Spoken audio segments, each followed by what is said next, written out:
Très bien les amis, laissez-moi vous passer quelques vidéos toutes fraîches, tout droit venues du Royaume-Uni. Ces vidéos ont moins d'une semaine. Commençons par celle-ci. Voilà à quoi ressemble une soirée normale dans le Londres d'aujourd'hui. Hier soir, enfin, peut-être il y a 2 jours.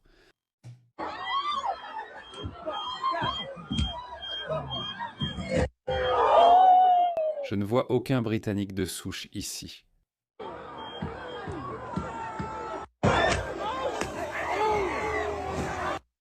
Les Britanniques de souche pourraient être leurs victimes. Je doute qu'il en soit un, mais peu importe.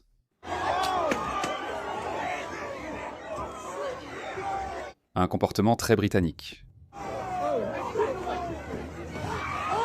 Très bien, ce n'est qu'un cas. Regardez ça. Ici, un Britannique de souche est brutalisé par un homme qui a l'air d'un migrant. Je ne peux pas passer toute la vidéo, mais vous comprenez l'idée. Regardez ça. Il a une petite trottinette et il est en train de le frapper violemment avec ça. D'accord, je ne peux pas vous montrer la vidéo. Voilà, en plein sur la tête et il est complètement assommé. D'accord, je mettrai le lien dans la description si vous voulez la regarder. D'accord, regardez ça. Encore un. Un autre réfugié sort de nulle part. Donc c'est un retraité du pays, probablement un ancien combattant de la Seconde Guerre mondiale, qui va qu'à ses occupations, sans rien faire de mal. Il se promène simplement. Et ce type, regardez ça, ce type se promène simplement. Et il le voit. Il attrape sa canne de marche. Il donne un coup de pied à son petit chariot et lui assène un coup sur la tête. Et vous pouvez voir qu'il se tient la tête. Et certaines personnes se précipitent pour l'aider. Alors cet homme arrive, il tient sa canne, puis cet autre homme vient à son secours. Et un pauvre retraité qui n'avait rien fait, qu'a-t-il fait? Qu'a-t-il fait? Les réfugiés sont les bienvenus. D'accord, mais cette femme s'occupe simplement de sa tête. D'accord. Et voici Birmingham la nuit dernière. Un autre jour à Birmingham. Et un autre Britannique non de souche se plaint en fait de cela. Il doit être comme moi. Il doit être très occidentalisé. Il doit se demander, mais que se passe-t-il? Je lève la main et dis, n'importez pas des millions de personnes du Pakistan. Vous n'aurez pas 1 million de Haris Sultan, ça ne marche pas ainsi. 99,9% d'entre eux agiront comme des Pakistanais. C'est pareil pour toutes les autres cultures. Un autre jour à Birmingham.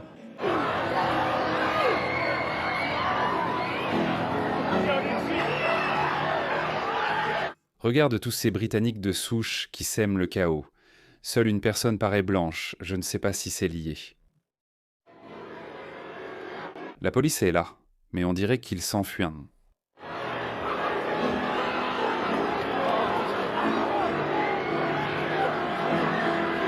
Où sont ces fous blancs woke aux cheveux roses avec des anneaux dans le nez? Pourquoi quittent-ils toujours ces quartiers résidentiels à forte population d'origine étrangère? Pourquoi? S'ils apprécient tant les réfugiés et le multiculturalisme, pourquoi ne vivent-ils jamais dans les banlieues multiculturelles? C'est pareil à Bankstown et ailleurs. C'est tellement hypocrite. Donc ça, c'était le Royaume-Uni, d'accord? C'est réglé. C'est fini, c'est foutu. Je vais vous montrer ce qui se passe en Australie. Certains pensent que c'est un meilleur centre commercial, d'autres Southland. Je ne sais pas où, mais c'est à Melbourne. Regardez, pas un seul Australien en vue. Même le personnel. Ils semblent tous se demander ce qui se passe. C'était le 2 avril, d'accord? Et ils les ont dispersés. Tous des jeunes Africains. Désolé, ça n'arrivait pas avant. Ici, c'est la France. Même chose, même problème. Où que tu regardes, c'est l'anarchie. Tout s'effondre. Et ce n'est pas seulement l'aspect violent. Cette vidéo était devenue virale. Regardez ça. C'est quelque part à Sydney. Garangong, situé sur la côte sud de la Nouvelle-Galles du Sud. Regardez-moi ça, c'est magnifique. Voilà l'Australie que je connais, que j'aime et dont je me souviens. C'est comme ça que je veux que ce soit. Quelqu'un a filmé cette vidéo qui est devenue virale.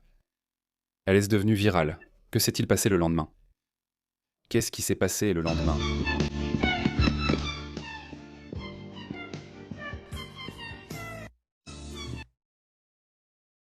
C'est peut-être simplement une remarque générale sur le tourisme excessif. Mais ce n'est pas la raison pour laquelle j'ai fait cette vidéo. J'ai fait cette vidéo pour pouvoir vous lire cette information majeure qui fait l'actualité en Australie en ce moment. Cet homme, un migrant illégal d'Afrique, est un violeur en groupe, et la police a déclaré qu'il est armé et dangereux. Donc, ne l'approchez pas. Oui, ne l'approchez pas. Il est armé et dangereux. Voici quelques faits. Un migrant africain en situation irrégulière, condamné pour viol en Réunion, est en fuite à l'ouest de Sydney depuis plus de 24 heures après s'être échappé de la garde à vue. Et la police avertit le public de ne pas l'approcher. Michael Angok, 30 ans, était transporté du centre de rétention de Villawood à l'hôpital de Bankstown, à Bankstown, lorsqu'il s'est échappé vers 9h30 du matin. Comment s'est-il échappé? D'un garde armé. Comment a-t-il fui? Ils avaient peut-être trop peur. Angok a été emprisonné, ou peut-être que certains avaient trop peur d'agir. Si vous tuez accidentellement un criminel, notre système judiciaire s'acharne sur vous. Ainsi, nos policiers ont aussi peur. Donc en fait, je ne suis pas favorable à une chasse aux sorcières proactive contre nos soldats ou nos policiers, parce qu'alors ils ne peuvent pas faire leur travail. S'ils ne font pas leur travail, qui nous protégera? Je veux une police de style médiéval, vraiment. Parce que vous savez quoi? Je n'ai pas peur d'avoir un problème avec la police. Vous savez pourquoi? Je ne compte ni poignarder ni violer qui que ce soit, donc je n'aurai pas de problème, comme la plupart des citoyens respectueux des lois. D'accord, bref, ce type. Angok a été emprisonné pour seulement 2 ans en 2016, juste 2 ans. Ces juges, mon Dieu. Reconnu coupable d'agression sexuelle aggravée sur une jeune fille des îles du Pacifique de 14 ans à Dunzide. Oh mon Dieu. Il a fait ça à une fille des îles du Pacifique, et ce type a survécu parce qu'il ne faut pas s'en prendre à notre communauté d'insulaires du Pacifique. D'accord. Il a un passé violent et de drogue, et son appel contre l'annulation de son visa a été rejeté par un tribunal. Heureusement, nous avons bien agi, mais c'était avant le Covid en 2019. Il voulait rester, il est encore en Australie, nous ne l'avons pas expulsé. Si son appel contre l'annulation de son visa a été rejeté en 2019, alors qu'est-ce qu'il faisait encore ici? Donc l'agression sexuelle de 2014 qui impliquait aussi 4 autres hommes soudanais. D'accord? Oui, puisqu'ils agissaient souvent en groupe, cela a causé des tensions raciales entre les communautés africaines et des insulaires du Pacifique dans la banlieue à l'époque. Non, nous n'en avions pas entendu parler. Tu sais pourquoi nous n'en avons pas entendu parler? Parce que c'était entre deux minorités. Si ça avait été une fille blanche, oh là là, tu n'en aurais jamais entendu la fin. Cela a conduit à l'hospitalisation d'un jeune Africain. Voilà, on ne plaisante pas avec la communauté des insulaires du Pacifique, les gars. On ne plaisante pas. Je joue au cricket dans une équipe où il y a beaucoup d'insulaires du Pacifique. Il y a parfois des moments spéciaux. Très similaires, de grands gaillards. Chaque gars mesure environ 1,90 m, bâti comme un tank. Et à chaque fois qu'on joue contre eux, on se dit « Tu sais quoi? On va être d'accord avec tout ce que tu dis. » Ce sont de très bons gars. Tant qu'on ne les provoque pas, ce sont les meilleures personnes. Bien sûr, si tu les provoques ou que tu fais un truc, prépare-toi. Tu ne gagneras pas, je te le dis. L'un des co-accusés d'Angok était membre d'un gang africain local appelé Alliance of All N-Word, ou les Black Danners, car ils portaient des bandanas noirs. Pourquoi permettons-nous cela? Foutez-moi ça hors de notre pays. Faites-le sortir. Nous ne voulons pas de ça. Le surintendant détective Brett Van Acker a déclaré jeudi après-midi qu'Angok était bien connu de la police et a confirmé qu'il était en attente d'expulsion. Pourquoi était-il en liberté? Il a précisé que le public avait été informé plus de 24 heures à l'avance pour éviter toute alarme ou gêner la recherche. La police de la Nouvelle-Galles du Sud a déclaré plus tôt dans un communiqué que les agents avaient établi un périmètre avec l'aide d'unités spécialisées, notamment les squads anti-gang Raptor, la police aérienne et l'unité cynophile, après qu'Angok se soit enfui. Des effets personnels d'Angok ont été retrouvés abandonnés sur Gallipoli Road, mais ils restent introuvables. Michael est décrit comme ayant une apparence africaine, mesurant environ 175 à 180 cm de corpulence mince, avec de courts cheveux noirs. Il a été vu pour la dernière fois portant un sweat à capuche noire, un survêtement gris, un pantalon et des sandales blanches de type Crocs. Bonne chance. Bref, donc c'est ce gars-là, d'accord? On l'a fait venir et il a formé un gang, et ce n'est pas le seul. Les Black Danners, et c'est quoi l'autre nom? L'Union des fins. Comment ils appellent ça? Alliance de toutes les fins. Les gars, je veux une conversation honnête à ce sujet. Qu'est-ce qu'on a gagné avec ce geste humanitaire? Faire venir des personnes de cultures étrangères qui perçoivent la violence envers les femmes différemment de la communauté australienne. Qu'a-t-on gagné avec cela? Les gauchistes et les wokistes affirment que ce n'est pas assez, qu'il faut en accueillir davantage. J'ai lu quelque part que l'Australie est signataire de la Convention sur les réfugiés de 1951 ou quelque chose comme ça. Si cela nous oblige à accueillir un certain nombre de personnes venant de pays en guerre, nous n'en voulons pas. Sérieusement, il faut lancer une pétition. Nous devons nous retirer de la Convention sur les réfugiés de 1951. Nous ne devons pas abandonner, les gars. Ce qu'ils ont fait le 7 octobre, c'était bien ou mal? C'est bien.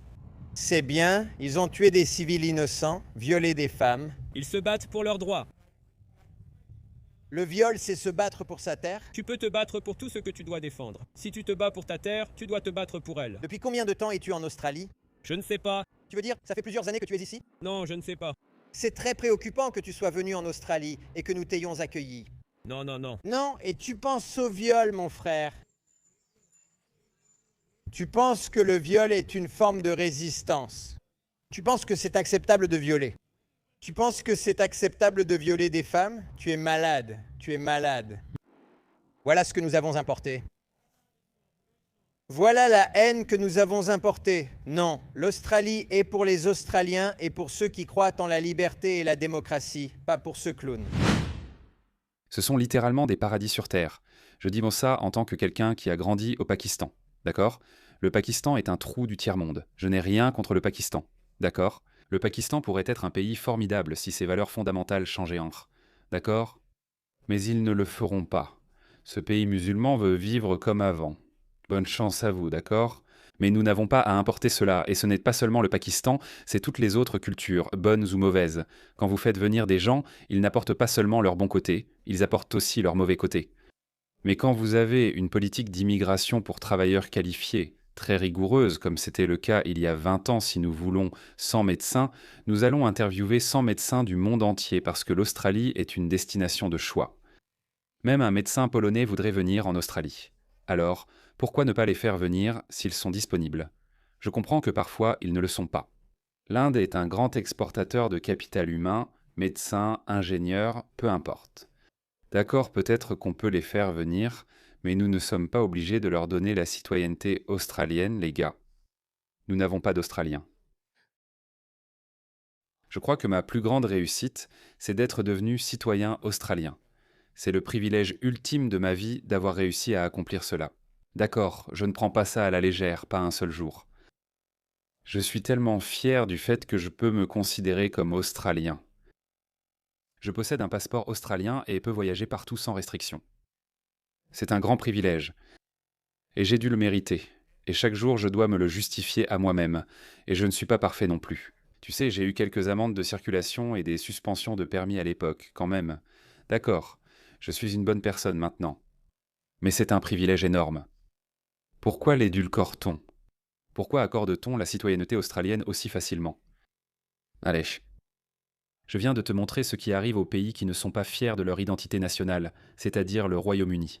Regarde-le, il est littéralement en train de s'effondrer. Tout le monde le croit. Même les universitaires commencent à dire que la Grande-Bretagne est au bord d'une guerre civile. Pourquoi devrions-nous sombrer? Je pensais justement à ce nouvel accord de libre-échange entre l'UE et l'Australie, où les Européens peuvent venir en Australie, vivre et travailler jusqu'à 4 ans. Et puis j'ai commencé à y réfléchir. Qui va venir? Les Tchèques de souche ou les Polonais de souche? Est-ce qu'ils vont venir? Ou bien est-ce une autre partie de l'agenda mondialiste de l'UE parce qu'ils ont inondé leur continent de migrants du tiers-monde? Ils veulent les disperser. Alors que diriez-vous d'en envoyer certains en Australie? Les gars, je suis allé en Europe. Je suis passé par Rome, Venise, Milan. C'est quoi celle du sud, là où Capoue se trouvait? Naples. Naples, oh mon Dieu, un vrai trou à rats. Florence. Pas seulement l'Italie, Athènes aussi. Je ne sais pas quelle zone est au nord ou au sud. Un quartier d'Athènes est rempli de réfugiés ou de migrants illégaux, sans un seul grec. Ensuite, évidemment, tu as Paris, tu as Berlin, Vienne, apparemment, ça craint pas mal, je n'y suis pas allé. Et puis, bien sûr, tu as Londres et Birmingham. C'est ce qu'ils prévoient. Ils prévoient de transformer l'Australie en ça. Comment pouvons-nous permettre cela? Nous n'avons pas à permettre cela. Allez sur les réseaux sociaux. Chaque Australien doit devenir un militant. Ce n'est pas le moment de faire semblant d'être vertueux ou de prétendre être attentionné et compatissant. Nous nous battons pour notre survie. Par notre, je veux dire l'Australie. Ce que je viens de vous montrer, cela ne fera qu'augmenter si nous ne prenons pas la parole.